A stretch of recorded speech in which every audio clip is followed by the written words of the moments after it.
Muy buen día a todos los participantes de las terceras jornadas de enseñanza de la estadística que organiza la Universidad Nacional de Rosario en Argentina, evento al cual le deseo larga vida. Muchas gracias al comité organizador por invitarme a dar esta charla sobre pensamiento estadístico y su relación con la educación formal de los cursos de estadística. El contexto de esta charla puede verse como en los cursos introductorios a nivel superior, pero también con ciertas adaptaciones. Estas ideas y estas experiencias que quiero compartir con ustedes pueden valer también para la secundaria. Los principios son los mismos, habría que adaptar a sus niveles adecuados, pero creo que vale la pena intentarlo. ¿Qué es pensamiento estadístico? Sería la primera pregunta que nos hacemos, es ¿qué entendemos por pensamiento estadístico? Sobre esto hay muchos autores que se han referido, sobre todo algunos desde el punto de vista de la investigación industrial han particularizado mucho el concepto de la variabilidad. Eh, Otros, desde el punto de vista de investigación en educación estadística, también han hecho unos esfuerzos, pero creo que hay cierto consenso que el documento de Willy Fankush que ustedes tienen allí, es, investigación, pensamiento estadístico en la indagación empírica, es, creo, la versión de pensamiento estadístico más aceptada en el momento. Ellos reúnen en su artículo lo, los enfoques que han habido anteriormente, pero el gran mérito de Willy Fankush es que realizaron una investigación empírica, observando investigadores estadísticos resolviendo problemas reales, digamos en voz alta, y lograron identificar algunas dimensiones del pensamiento estadístico que son las que presentan en este artículo del cual está ahí la referencia que yo les recomiendo que se lo lean. Como la charla es muy corta, yo voy a dar unas referencias de cosas que están claras en otros documentos para usar mi tiempo en comunicarles a ustedes mis ideas y mis experiencias, pero haré una síntesis de los elementos que yo necesito para desarrollar la charla tomados del artículo de Willy Fankuch. ¿Qué es pensamiento estadístico en una supersíntesis? Aprender de un fenómeno en un contexto de variabilidad e incertidumbre. Aprender de un fenómeno. O sea que estamos sacándolo del mundo de lo simbólico. Sacamos la estadística del mundo de lo simbólico. Aquí ya estamos diciendo que la estadística no es una parte de la matemática, ni el pensamiento estadístico está incluido totalmente en el pensamiento matemático. Una primera dimensión que destaca eh, Willy Fankuch es el ciclo de investigación estadística. Esto no es propiamente original, ya este ciclo lo vemos y lo veíamos antes de Willy Fankush, pero ellos pusieron en evidencia la existencia de este ciclo que comienza con el problema, concepción dinámica del problema, la definición del problema. Esto lo tenemos olvidado y esto es una parte importantísima. Los problemas normalmente los tomamos de los libros, donde están súper simplificados con los datos y las preguntas hechas. En la vida real esto no es así. Hay que definir el problema y esta es una parte importantísima para evitar cometer lo que se llama el error tipo 3, que es resolver muy bien el problema que no es. Planear hacia quienes quiero concluir, cómo voy a medir, qué variables necesito para responder las preguntas que están incluidas en la definición del problema, mi sistema de medición es válido, quiero lo que quiero, estoy midiendo lo que quiero medir, cómo obtendré mis datos, cómo se generarán los datos, por una encuesta, por diseño de experimento, información secundaria, etcétera. Planear. Luego, la recolección de los datos, de acuerdo con el diseño que hemos planeado, el manejo y la depuración y el análisis. Ojo, que los libros empiezan aquí en el análisis. En los libros nos dan ya los datos y nos dan todo, y parece que la estadística fuera solo el análisis. Pues el asunto es mucho más complejo que eso, y lo verdaderamente rico está en estas primeras etapas. Dimensión 2, tipos de pensamiento que plantea Willy Fancuch. Pensamiento estratégico, que es lo que vimos, planear obstáculos posibles, anticiparse a posibles dificultades, búsqueda de explicaciones y modelación. Esto tiene que ver con un tipo de pensamiento. Transnumeración, que es miradas distintas al cuerpo de datos para encontrar el ángulo que nos da la mayor información. He puesto estos muñecos que están allí, el de arriba, el muñeco que está arriba,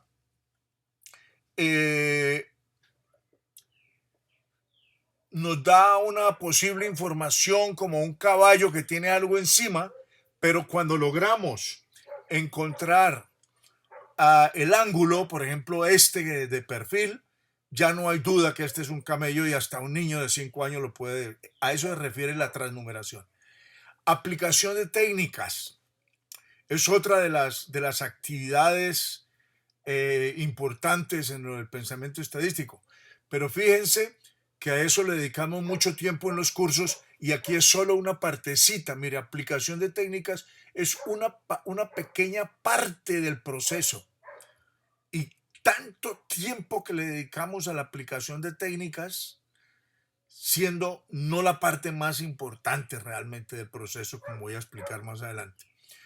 Consideración de la variación. Esto sí es una característica típica del pensamiento estadístico.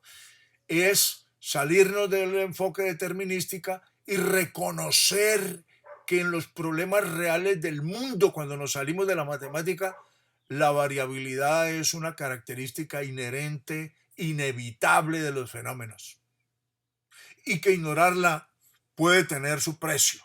Considerar la variación es una de las características esenciales. Y luego, abstraer, irnos desde el fenómeno al mundo de lo real, que lo vamos a repetir ahora, para trabajar con modelos estadísticos que son simplificaciones inteligentes de la realidad, útiles. Y luego, esto que nos olvidamos mucho, que también lo he puesto en rojo, final, integración entre estadística y concepto. Vamos al fenómeno, tenemos unas preguntas para resolver, un problema planteado, y nos vamos al mundo de la estadística, del mundo de lo simbólico, para procesar o para hacer uso de los modelos matemáticos que presta la matemática a la estadística, y luego volver a la realidad. La respuesta práctica a la variación sería ignorarla, lo cual tiene un precio muy alto. Es un precio muy alto. Ahora vamos a ver unos ejemplos. Tomarla en consideración para anticiparse al diseño del sistema. Ya sabemos que los usuarios de un cierto producto no todos son cuidadosos, no en todos hay el mismo clima, no en todos hay la misma capacitación para leer los manuales. Hay una variabilidad, y yo tengo que anticiparme usando esa variabilidad al diseño de mi producto para que sea robusto a esas condiciones. O cambiar el patrón, que es lo que hacemos en agricultura cuando hacemos un experimento y medimos investigamos cuál es la mejor distancia entre surcos y cuál es la mejor distancia entre plantas para aprovechar mejor el lote de siembra y obtener los rendimientos óptimos. Búsqueda de regularidades. Esto es otra característica del pensamiento estadístico importantísima, y en eso estamos, porque nosotros lo que hacemos es modelar la variación, identificar patrones en medio del ruido. A veces no tenemos información suficiente y hacemos una, un estudio en un rango de una variable importante, que es lo que se pretende ilustrar a la derecha, que no nos permite descubrir el patrón, pero una vez ampliamos el rango, podemos ver claramente en medio del ruido un patrón. Esto también es una característica del pensamiento estadístico. Las preguntas del contexto, y miren que el eje central es el contexto. Aquí no hemos hablado de demostrar las propiedades matemáticas ni las propiedades de los estimadores. Estamos hablando de enfrentar un problema real. Y para eso, por supuesto, que nos vamos al mundo de lo abstracto de la matemática como un apoyo para regresar a responder las preguntas reales del fenómeno y del problema que nos ocupa. Entonces aquí, conocimiento del contexto, importantísimo, y en esto nos diferenciamos de cuando hacemos el curso de estadística, un curso de matemática, y es que en la matemática no hay contexto. La matemática se puede hacer y se puede generar la matemática desde el cómodo, de la cómoda estancia de la oficina con un cafecito, y no es necesario mirar a ninguna parte, no es necesario salirse de lo simbólico. Aquí estamos mandando el mensaje que si usted quiere hacer estadística en los cursos, usted tiene que salirse de la matemática y abordar problemas reales y usar la matemática como un apoyo, pero no como el centro. Esta ir y venir de la esfera del contexto a la esfera estadística, simbólica, es también una característica importante. La otra cosa que destaca Willy Fankuch es la asociación y causación. Nosotros mandamos el mensaje, que es un mensaje correcto, de que no toda asociación estadística es una asociación de causa y efecto. Aquí he puesto el caso del cáncer y el cigarrillo, que ahora nos parece obvio que el cigarrillo tiene que ver con el cáncer, pero esto fue motivo de polémica por más de 40 años. Esto para ilustrar que el problema de las causas es un problema complicadísimo. Y aquí investigadores de la talla de Fisher, que es el padre de la estadística moderna, Neyman y otros pesos pesados del mundo de la matemática y de la estadística, estuvieron descalificando los estudios de causalidad entre cigarrillo y cáncer. Es un problema complicado y por eso traigo esto a colación. Les recomiendo a los estudiantes, cuando estamos en este tema, ver la película Gracias por fumar, donde se muestra esa complejidad tan enorme. Nosotros hacemos cosas como esta, diagramas bivariantes o diagramas de dispersión, que es un plano cartesiano del que manejan los estudiantes para colocar los punticos, y de allí intentamos mirar si hay asociación estadística y, bueno, asociación causal. Nosotros tenemos que hacer énfasis en que uno de los instrumentos más potentes para apoyar la búsqueda de causas de verdad es la estadística a través de sus modelos y sus herramientas de asociación estadística. Como referencias para leer esto, pues el artículo que ya les mencioné, y yo ahora les doy otra referencia para que completen, digamos, estas ideas sobre el modelo, el enfoque de Willy Fankush sobre pensamiento estadístico. En este artículo está muy abstracto todo, es decir, el docente que quiera aplicar esto en sus clases lo tiene complicado porque está planteado de manera muy abstracta. ¿Cómo materializar en clase este modelo de Willy Fankush? ¿Qué cosas podrían hacerse para llevarlo al aula y a la práctica?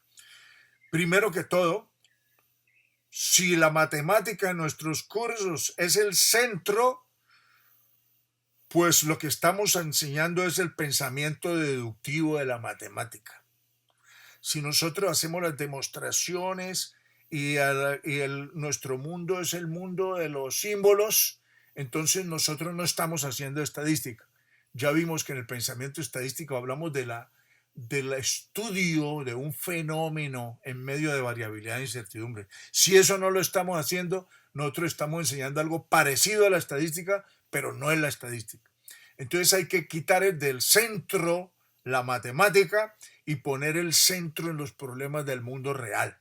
Es decir, pasar del razonamiento deductivo de la matemática como centro al razonamiento inductivo de la estadística.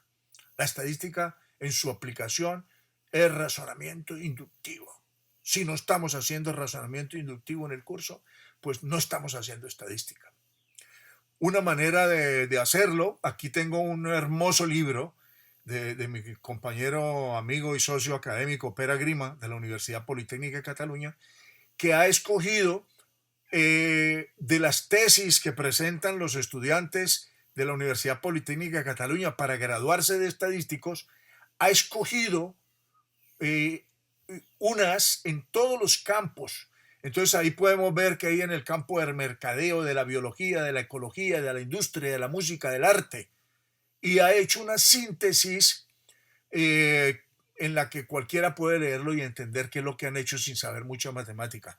Este libro está en esta dirección, Pere Grima lo ha puesto libre, entonces es un libro muy bien editado, a color, muy, muy bonito, que puede servir de motivación a los estudiantes y para sacar algunos casos de aplicación. Otro libro que yo amo, este libro, La estadística, una guía a lo desconocido. Yo descubrí este libro hace 30 años en inglés y desde allí lo venía usando y aplaudí cuando apareció en castellano. Este libro es, cada capítulo es un caso real de casos importantes de la historia y de otras aplicaciones en todos los campos del conocimiento. Estos artículos nos recorren, nos obligan a meternos en el pensamiento estadístico. Es una suerte tener este libro. La mala noticia es que está descontinuado. Sin embargo, yo hice una pesquisa en Iberlibro y en Amazon. En Iberlibro hay algunos ejemplares usados y en Amazon hay varios usados, pero en inglés. Muy buena ayuda. Este libro lo recomiendo, ya hablaremos dentro de poco de eso. Pasar. ¿Qué hacemos para llevar el pensamiento estadístico a la clase? Pasar del centro, de poner el centro en las herramientas, la media, la mediana, la moda, que es lo que hacemos. Ponemos la herramienta y después ensayamos con varios conjuntos de datos. Mire, la media para este conjunto de datos, la media para este. Este no es el mundo real. El mundo real son los datos y lo que ensayamos son distintas herramientas para el mismo problema. ¿Qué enfoques distintos podemos usar? ¿Cómo los comparamos para sacar provecho de la información al conjunto de datos? El conjunto de datos o el problema contextualizado es lo que tenemos y las herramientas las buscamos para resolver ese problema. Entonces tenemos que intentar pasar del mundo de las herramientas, de darles el centro a las herramientas, a pasar al centro del problema. En la práctica tengo es un carro echando humo y tengo que hacer un diagnóstico. Y mientras no haga ese diagnóstico, para nada me sirven las herramientas. Puedo saber una por una sus propiedades y en qué acero las fabricaron y cuál es la fuerza que resisten y no me sirve para nada si no tengo un buen diagnóstico. Otra cosa importante, la variabilidad como centro. ¿Realmente le damos mucho peso a las medidas de tendencia central? Por supuesto que son importantes, pero le damos muy poco peso a la variabilidad. La variabilidad lo vemos como tópicos y vemos algunos indicadores de variabilidad, hacemos algunos ejemplitos con esto y no ponemos el centro, no vemos que la variabilidad es un tesoro inmenso para extraer información. Ignorar la variabilidad tiene su costo y esto hay que hacerlo entender a los estudiantes. Importante, por ejemplo, pregunta: ¿qué debo hacer para atravesar el río? ¿Debo saber nadar para atravesar el río? Y uno por acá que faltó mucho a las clases de estadística le responde: no, en promedio solo tiene 80 centímetros de profundidad. La va a pasar mal por ignorar la variabilidad. Tenemos también talla única. Este director técnico decidió mandar a hacer una única talla de uniforme usando el promedio y pues esto se ve bastante incómodo. Si este problema se hiciera con los zapatos sería terrible. Y un poco en un problema más real, la comparación de dos procesos, porque nos gusta comparar las medias. Ignorar la variabilidad es una cosa que se nos da con facilidad. Entonces aquí estamos comparando dos procesos, para fabricar remaches para láminas de avión. Por supuesto que aquí lo virtuoso es que tengan mucha resistencia. Este proceso, por ejemplo, de arriba, el proceso A tiene 2.300 libras por pulgada cuadrada en promedio de resistencia. Y el de abajo tiene solo 2.100. Preferiríamos al de 2.300. Pero resulta que en la realidad hay unos límites de especificación. El cliente solo recibe remaches que resistan más de 2.000. Y fíjense que en la variabilidad del primero hace que el 66% de sus remaches no cumplan con la especificación, mientras que el otro, que tiene una media menor, produce la sexta parte de productos no conformes. Esto es un poco para ilustrar el riesgo de la media. La otra cosa que podemos hacer para acercarnos al pensamiento estadístico es apartarnos del desarrollo lineal basado en los libros. No seguir exactamente el orden de los temas de los libros, porque ese es el secreto para hacer un curso descontextualizado. Si seguimos el orden de los libros, nos quedamos en lo que estamos criticando, de invertir el tiempo en mirar las herramientas y dejar a un lado el problema. Entonces el libro es como una especie de diccionario que nadie se lo lee de la A a la Z, sino que el diccionario está para ir a buscar lo que uno necesita cuando lo necesita. ¿Y cuando sabe que lo necesita? Pues cuando hace un diagnóstico de un problema real contextualizado. Allí van apareciendo las cosas que usted necesita y allí usted va yendo a la página correspondiente del libro para mirar. Pero esta comodidad de seguir paso a paso los temas del libro no es una cosa conveniente. Hay que pasar de ese esquema al desarrollo en espiral. Mirar los problemas completos desde el principio. Mirar los problemas concretos desde el principio. En un principio el estudiante tiene pocas herramientas y habrá mucho de intuición, mucho de sentido común, poca formalidad, conclusiones imperfectas, y esto no nos preocupa porque en la siguiente vuelta de la espiral tendremos la oportunidad de ir poniendo las cosas en su sitio. Esto es lo que pretende ilustrar un poco el gráfico. El tigre abajo se ve un poco difuso y a medida que vamos dándole vuelta a esa espiral, mirando el mismo problema, estamos mirando el mismo problema con más cosas en la cabeza y lo vamos complejizando. En esto este libro me encanta. Este es un paisano vuestro, Jorge Petrosino, que tiene este libro, ¿Cuánto duran los aprendizajes adquiridos?, que es una joya. Es un libro que tiene unas 70 páginas, pero con mucha sabiduría. Es un ensayo muy bien escrito. Yo lo he prestado varias veces y se me ha perdido el libro, y cuando alguien va a Argentina se lo encargo de nuevo, porque me parece que es una joya. Lo recomiendo como una lectura para justificar todas estas cosas que yo estoy diciendo. Otra recomendación que hago es una charla que hay en YouTube que presenté yo en la segunda jornada virtuales de didáctica de la estadística, probabilidad y combinatoria, que tuvieron la amabilidad de invitarme. Pues la han puesto en YouTube y allí puedo justificar con más tiempo y con más detalle todas estas cosas que les estoy diciendo. Para explicar a los estudiantes y llegar a los estudiantes tomando como punto de partida lo que ellos tienen en la cabeza, pues está este artículo que nos publicaron en la American Statistician, 25 analogías para explicar conceptos de estadísticas. Allí están mis socios académicos, Luis Marco y Pera Grima, con quien escribimos el artículo. Algunas ideas en la dirección de aterrizar en el aula el modelo del pensamiento estadístico de Willy Fankush. ¿Qué cosas ahora sí como que nos podamos acercar y ponerlas en práctica? Me encontré esta página del profesor William Trochin, que ustedes la pueden encontrar en internet solo poniendo el nombre William Trochin, porque no hay sino uno, y este los lleva a esta página. Me encontré esto hace casi 20 años y me pareció que era la manera de materializar todo ese modelo de Willy Fankush, materializarlo en unas actividades y en unas conceptos que obligan a pasar por los ciclos estos investigativos, por las dimensiones del pensamiento estadístico. El profesor William Trochen de la Universidad de Cornell ha planteado, esta página es una página hermosa, y ha planteado unas dimensiones de la validez. Yo se las voy a mostrar aquí.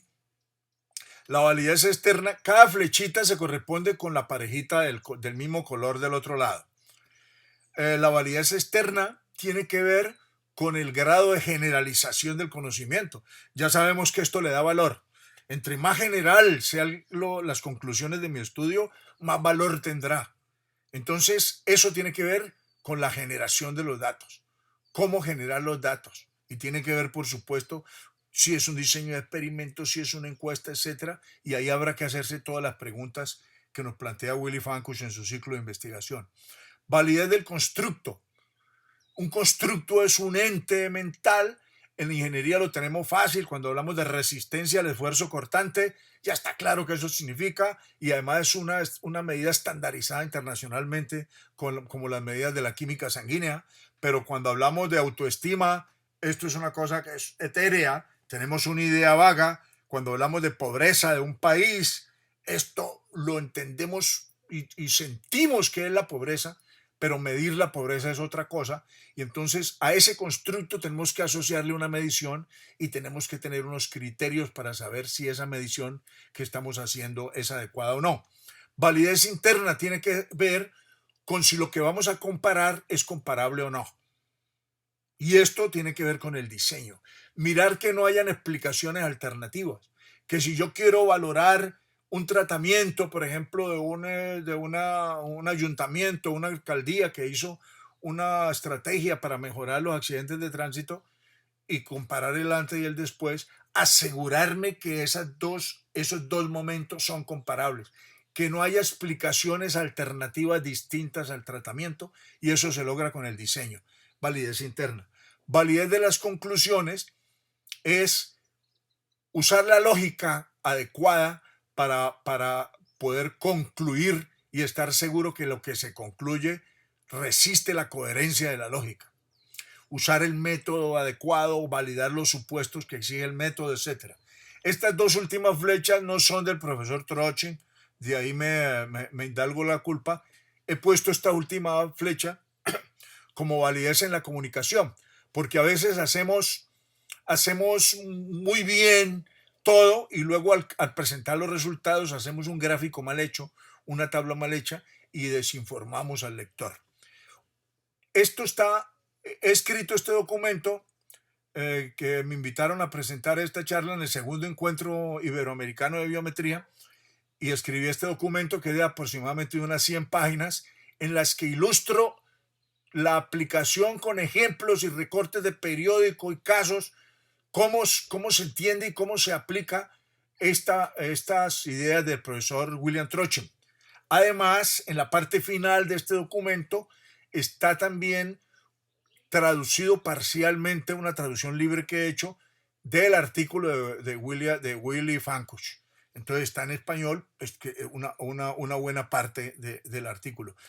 Ahí está la referencia, lo pueden bajar gratuitamente, no necesitan pedirle permiso a nadie, ahí lo pueden bajar y ustedes pueden leer esto. Por eso no me detengo mucho, porque ahí van a estar, ustedes van a poder leer con detalle esto.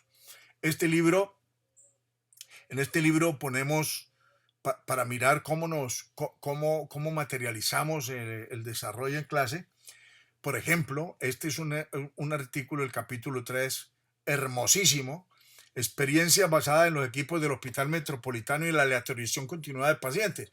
Se quieren comparar dos equipos para atender los pacientes. Un equipo más costoso que tiene un especialista, dos médicos, una enfermera graduada, etcétera, y otro, un equipo más barato donde tiene menos calificación el grupo, y quieren mirar si los resultados de los dos grupos son el mismo para replantear la estructura del esquema de atención y bajar costos.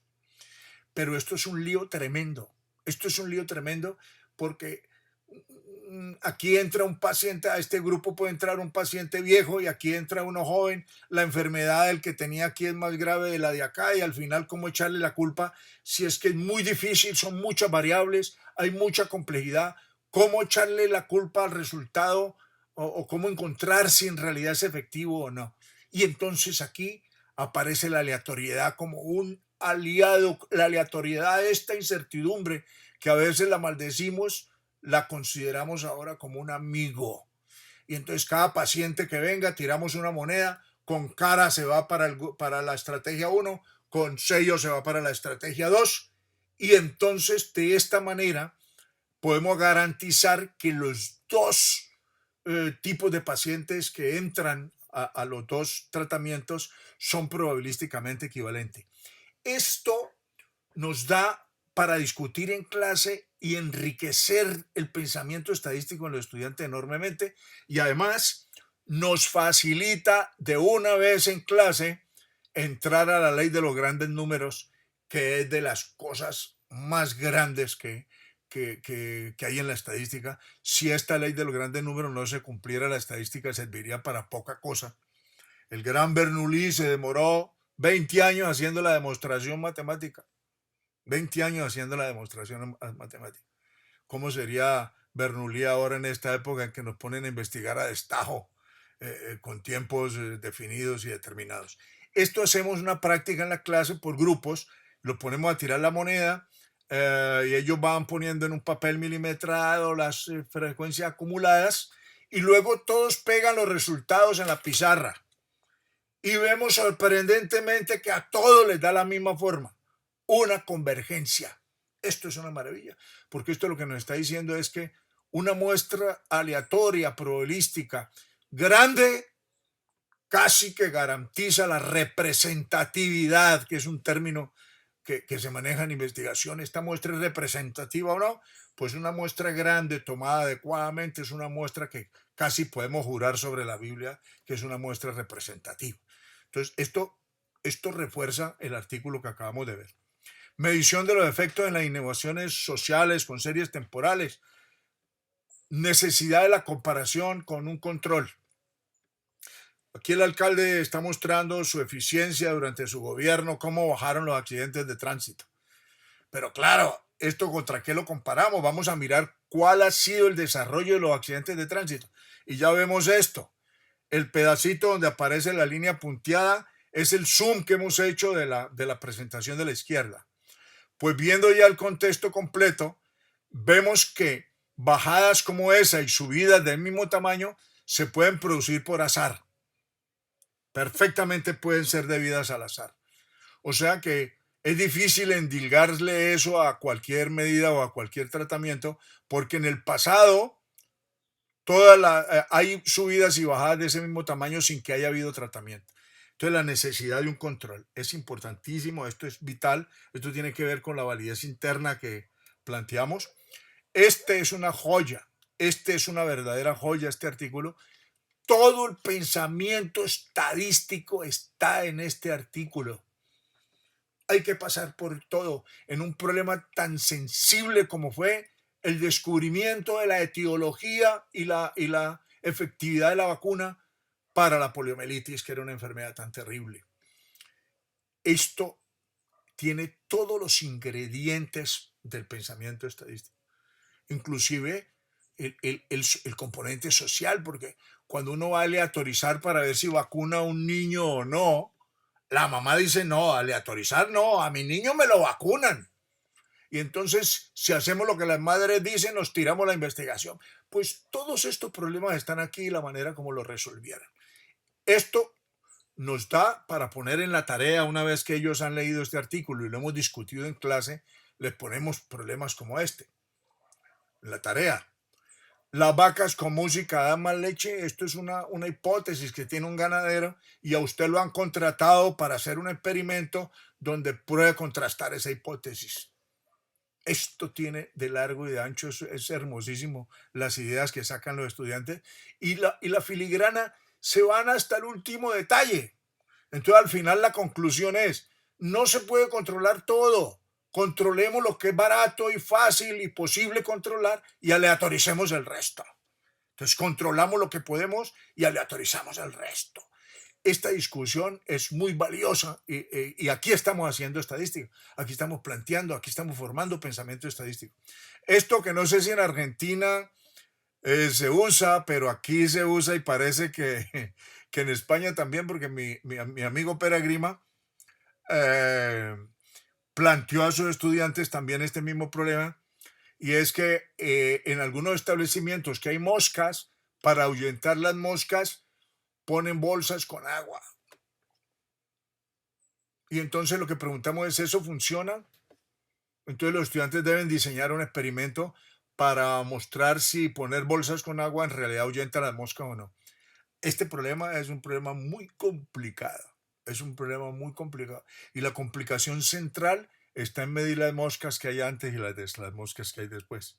Esto es las ideas que surgen aquí son fantásticas. La aspirina prolonga la vida útil de las flores. Este experimento lo pueden hacer ellos.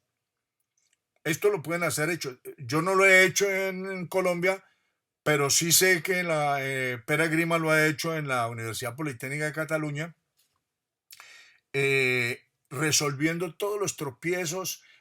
Aquí tenemos problemas de la escogencia de las flores, porque la flor de la que le echamos aspirina tiene que ser parecida a la que no le echamos, cómo controlamos las condiciones de luz, etcétera. Entonces aquí surge una cosa interesante y los estudiantes la han hecho. Esto que está aquí es el último curso que hicimos ahora en el 2016, hicimos en la escuela de verano de la universidad, en una escuela de verano que organiza la Universidad Politécnica de Cataluña y la Universidad de Barcelona. El Peregrino y yo dictamos este curso y ahí están estos estudiantes que son profesores de secundaria contrastando esta hipótesis. ¿Es distinto el sabor del agua del grifo del agua embotellada? El agua esta que abrimos de la llave es la misma, se puede distinguir el sabor y entonces aquí estamos haciendo, resolviendo ese problema que son oportunidades. La importancia del ser humano es un artículo en el que aparece el análisis discriminante. De esto que aparece en las series forenses, que se encuentra un hueso y necesitamos saber si es de un chimpancé o si es de un ser humano. Entonces este artículo da las ideas básicas para el análisis discriminante y mira cómo influye la variabilidad de las características, etc. A raíz de este artículo, hacemos nosotros en la práctica esto de las medidas antropométricas. Y los estudiantes, después de haber leído el artículo y haberlo discutido en clase, pues deben ahora llevar esto a la práctica con los datos. Usamos Minitab, yo uso Minitab en los cursos estos que llaman de servicio, Minitab porque en 1 hora y media los estudiantes son capaces de aprender el ambiente y hacer lo que necesitamos que hagan. Entonces aquí tenemos unos aparatos que algunos los hemos construido nosotros para hacer las medidas antropométricas. Esto es una cosa hermosísima. Ellos ya saben de antemano que lo que tienen que hacer es descubrir cuáles características son las que más discriminan entre hombres y mujeres, calcular, estimar porcentaje de falsas clasificaciones, qué porcentaje con esta regla de decisión que se inventan, qué porcentaje de mujeres son clasificadas como hombres y tal. Reservamos una muestra secreta para que ellos definan si es hombre o mujer y después les decimos si acertaron o no. Este es un ejercicio también muy formativo que también se puede hacer en clase y es barato de hacer. Algunas prácticas para reforzar conceptos estadísticos. El Kinkox es una maravilla, este aparato, el Kinkox, que se lo inventó Galton, que es un tipo genial. Galton fue un tipo genial. Y con este aparato, el Kinkox, nosotros compramos uno. Tenemos uno en nuestra escuela. Los pines que aparecen ahí aumentan, si uno los pone alineados, disminuye la variabilidad. Si los pone trocados, aumenta la variabilidad. Y el embudo que suelta las bolas es la media poblacional, cosa que no conocemos nunca. Aquí tenemos la posibilidad de saber dónde está la media poblacional. Tapamos la parte de arriba, le ponemos una tela y lo tapamos o un papel para que ellos no sepan la media poblacional, sino que vean solo caer las bolas. Y nosotros vamos a hacer inferencias sobre la media. Con esto también se puede un poco apoyar lo de la ley de los grandes números. se pueden hacer comparaciones, se pueden hacer prácticas de que interesan de control de calidad, se le puede sacar un jugo enorme a este Kinkush. Y estas bolas que son campeonas para mostrar la aleatoriedad en los estimadores. Y con estas se le puede dar juego a muchas cosas. Y después de hacer estos ejercicios, le preguntamos cuántos garbanzos hay en una bolsa y planteamos la estrategia de contarlos todos, o pesca y repesca, pintar unos garbanzos de un color y luego mezclarlos y todo, y luego sacar y tal, hacer pesca y repesca, o pesar 100 garbanzos y hacer la proporción del peso al kilo, y luego inventarse, no importa si están perfectos, si esos son los mejores, pero inventarse, dar ideas de cómo comparar los procedimientos. ¿Es mejor sacar 100 y pesarlas y hacer la regla de 3, o es mejor hacer pesca y repesca? Y entonces ahí se discute también sobre la variabilidad de los estimadores, se pueden hacer simulaciones en Excel. Bueno, esto es una maravilla, esto lo hacemos, esto de la catapulta, estos son nuestros estudiantes de la industria. Hemos hecho con el equipo maravilloso del Departamento de Estadística e Investigación Operativa de la Universidad Politécnica de Cataluña, hemos hecho muchos cursos de Six Sigma en la industria y en los servicios, y esto es lo más parecido al pensamiento estadístico. Este enfoque Six Sigma, que pueden leer también, es una manera operativa de llevar esto también a clase. Aquí están nuestros estudiantes. Esto que aparece ahí ya está avanzado porque a ellos solo les entregamos la catapulta. Y cuando la catapulta golpea, pues esto se mueve y genera variabilidad. Ellos intentan fijarla y entonces nosotros les traemos que tenemos escondida la cinta. Les vamos resolviendo el problema, pero a medida que ellos van identificando las causas. Entonces cada uno hace un equipo y se reúnen, cada uno tiene una misión y cómo medir, porque la bola pega y no se sabe dónde pega. Aquí en esta catapulta se puede explorar todas las dimensiones del pensamiento estadístico. Se pueden hacer diseños de experimentos, se puede hacer control de calidad, se pueden hacer miles de maravillas con esto. Los estudiantes tienen cada grupo su computador, o sea que ellos van y sacan sus datos, miran, hacen un diagnóstico, miran qué tanto mejoraron y proponen nuevas hipótesis para mejorar, y vuelven y analizan los datos en el computador y están en un efecto iterativo. Bueno, el mensaje que quiero dejar, el último, es desarrollo holístico y en espiral. Este desarrollo que ya vimos, lo podemos mirar con casos como este. En este ejemplo que vamos a poner, que le planteamos a los estudiantes no han visto absolutamente nada ni de media, ni de varianza, ni de histograma, ni de nada. Ellos están vírgenes y les vamos a poner este ejemplo. Entonces la fábrica de chocolates quiere producir chocolatinas de 30 gramos, no todas por supuesto le salen de 30, y están preocupados porque creen que la variabilidad es alta. Entonces, para ello, acordamos con los estudiantes que hay que tomar una muestra y luego yo les doy los datos. Aquí están los datos de las 30 chocolatinas. Esto fue lo que pesaron. Nos encantaría que todas pesaran 30, pero no pesan 30. Entonces, ¿cómo les ponemos la pregunta a ellos? ¿Les parece a ustedes que esa variabilidad es alta? Esta es una pregunta, pues claro, muy difícil decir si esa variabilidad es alta. Y ellos comienzan a mirar esos números y tratan de buscar el menor y el mayor. Esto es una cosa instintiva para saber la variabilidad.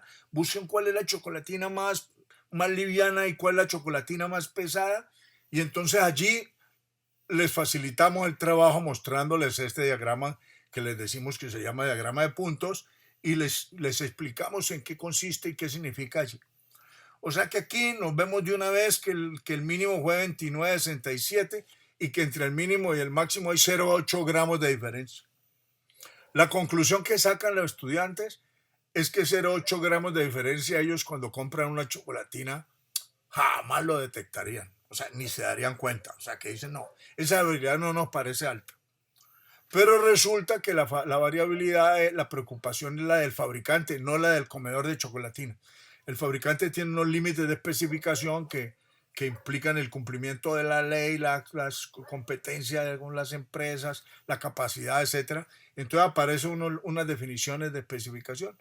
Las chocolatinas deben tener, de acuerdo con la ley, de acuerdo con las normas, con todo esto, entre 29, 70 y 33. Entonces, a la luz de este nuevo panorama, ya pueden decir que esa variabilidad es exagerada, porque nos está produciendo un porcentaje alto, 17% de productos que no cumplen con esa norma. Fíjense que todo esto que estamos haciendo es conocimiento imperfecto, mucho intuitivo, pero estamos alrededor de un problema, o sea, y ellos tienen la capacidad de participar con sus ideas y de debatir y de ir construyendo. Se reúnen los técnicos, los que saben del chocolate, y piensan que es que como los moldes son iguales, los moldes tienen el mismo volumen, entonces lo que causa la variabilidad es la variabilidad de la densidad, y que esta variabilidad puede ser debida a la variabilidad de la temperatura. Entonces se decide coger una muestra, ahora sí más grande, de 50, en la que se mida simultáneamente temperatura de la colada y se mira la densidad. Entonces se sacan estos 50 datos. Y entonces con estos hay que mirar si hay evidencia o no. Entonces planteamos la posibilidad de hacer un plano cartesiano, ahí está, y ponemos los punticos.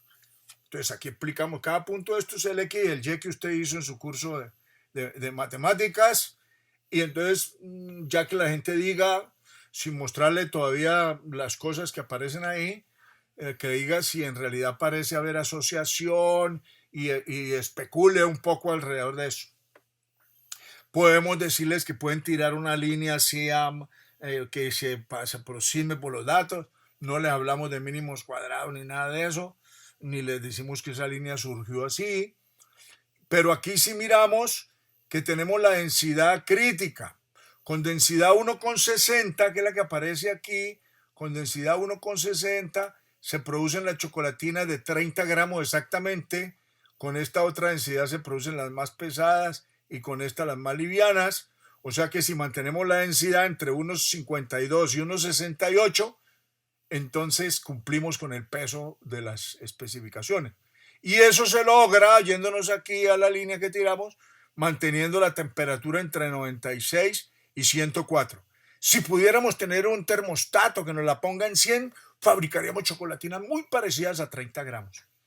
Entonces, mire que todo esto es intuición. Estamos haciendo la vuelta de la espiral en la parte de abajo. Y ellos nunca han visto nada de esto, sino que los estamos familiarizando con estas herramientas de manera imperfecta, como dice el subtítulo del libro de Petrosino. Y también vemos aquí que hay un R, coeficiente de correlación lineal, y siempre pregunta a alguien qué es eso. Entonces le decimos que ese coeficiente está entre -1 y 1, y que si está cerca de 0 la nube se ve que no pega para ningún lado, y que si está negativo entonces es que cuando una la crece la otra decrece como allí y tal, y que en los extremos ajustan perfectamente los puntos a la recta, muy de rollo, muy intuitivo. Y entonces le hacemos énfasis que solo mide rectilíneo, ajuste rectilíneo. Es qué tan bueno queda un palo de escoba ajustándose a esos puntos. Y entonces hacemos unos ejercicios. Aquí les tapamos los R que aparece aquí, los tapamos, y ellos tienen que adivinar este R es negativo, positivo, este R es no sé cuánto, y calibrar el ojo con eso, y ya. No hemos puesto fórmula de la correlación, no hemos puesto fórmula de nada. Idea intuitiva, primera vuelta de la espiral, y más adelante tendremos oportunidad de ir poniendo más cosas, colgándole más cosas a esto. La variabilidad como centro. La desviación estándar es una conferencia que presenté en el 30º Foro Internacional de Estadística. La desviación estándar, reina incomprendida, ¿cómo explicarla? No le sacamos jugo a la desviación estándar, no le sacamos jugo.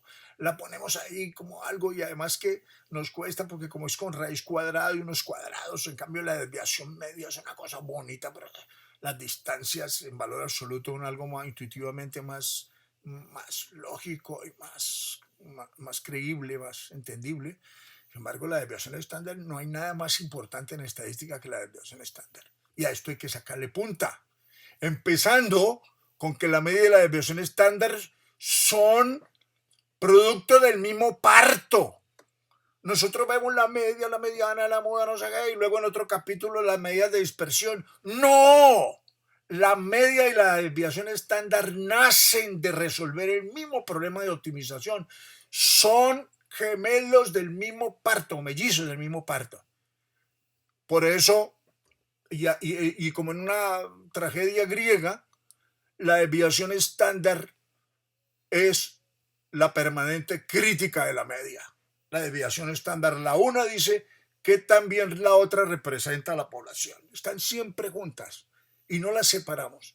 No las separamos nunca. Ellas dos van juntas y nacen juntas y las llevamos juntas. Bueno, desarrollo en espiral, esto quiero hacer énfasis, conocimiento imperfecto. Quisiera tener más tiempo. Si ustedes les parecen, en las próximas jornadas quieren que hagamos un taller de 3, 4 horas en el que miremos con más detalle los problemas y discutamos sobre esto, yo con mucho gusto lo haré. Me siento un poco presionado por el tiempo. Dejo aquí estas ideas básicas. Los comentarios me los pueden enviar aquí a esta dirección, que yo estaré gustoso de responderlos. Que tengan un muy buen día y que tengan éxito en sus jornadas. Muchas gracias.